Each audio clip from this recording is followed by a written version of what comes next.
تو خیر ایک گناہ سماج معاشرے کے اندر بہت ہی عام ہے. ذرا نوجوانوں ذرا میری طرف متوجہ ہو جاؤ، خاص کر کے نوجوان یا آج کل کے چھوکرے لوگ جو ہے نا یہ گناہ بہت کر رہے ہیں. وہ گناہ جانتے کیا ہے؟ گانے سننا ہے، میوزک سننا ہے. گانے سنتے ہیں ہر نوجوان، ہر انسان. وہ آج کل وہ بلوٹوتھ ایئر فون کان میں لگا لیتا، چھوٹے چھوٹے موبائل میں گانے لگا لیتا، سنتا رہتا. اور پھر یہ گانے لوگ سنتے ہیں، گاڑی چلا رہے ہیں، بائک چلا رہے ہیں، سفر میں جا رہے ہیں، ریل میں، ٹرین میں، کہیں پر بھی چلتے پھرتے گانے سن رہے ہیں. اور اگر آپ کسی کو روکیے کہ بھائی گانے نہیں سننا، تو انسان کیا بولتا ہے؟ ٹائم پاس کر رہا. بولتا کہ نہیں بولتا؟ ٹائم پاس کر رہے. یہ ٹائم پاس کرنے کی چیز ہے.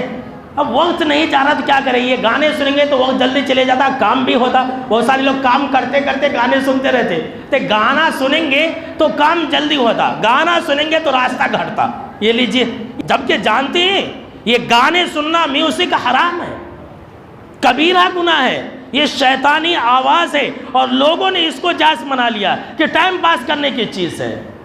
میرے بھائیوں یاد رکھ لیجئے، یہ گانا یہ کبیرہ گناہ میں سے ہے، اور اس کی وجہ سے دنیا میں لوگوں کے اوپر عذاب بھی نازل ہوگا. یہ حدیث کے اندر ہے. سنیے حدیث. آپ صلی اللہ تعالیٰ علیہ وسلم نے فرمایا کہ ایک زمانہ ایسا آئے گا کہ لوگوں کے سروں کے پاس گانے بجانے کے آلات بجائے جائیں گے. کیا ہے حدیث کے اندر؟ سروں کے پاس گانے بجائے جائیں گے. یہ بلوٹوتھ کہاں ہوتا ہے؟ بولے بھائی کان کے پاس ہوتا ہے، سر کے پاس ہوتا ہے، گلے میں لٹکا لیتے ہیں، کان میں بلوٹوتھ ہوتا ہے. یہ حدیث کے اندر ہے کہ سروں کے پاس گانے بجائے جائیں گے. سروں کے پاس گانے والیاں گائیں گی، خواتین گائیں گی. آج کل گانے والیاں بھی بہت پیدا ہو رہی ہے.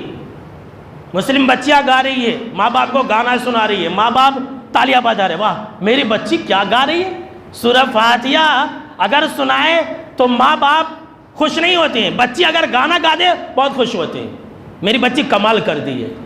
کیا کہا جناب محمد عربی صلی اللہ تعالیٰ علیہ وسلم نے کہ ایک دور ایسا آئے گا کہ لوگوں کے سروں کے پاس گانے بجائے جائیں گے، گانے والیاں گائیں گی، یہاں تک کہ اللہ رب العالمین ان کو زمین میں دھسا دے گا. اللہ کے بنا ایسے لوگوں کے اوپر پتھروں کی بارش ہوں گی، ایسے لوگوں کو زمین میں دھسا دیا جائے گا. صرف اتنا ہی نہیں، سنیے آگے. آپ صلی اللہ تعالیٰ علیہ وسلم نے فرمایا اور ایسے لوگوں کو اللہ سور اور بندر بنا دے گا. اللہ کے بنا.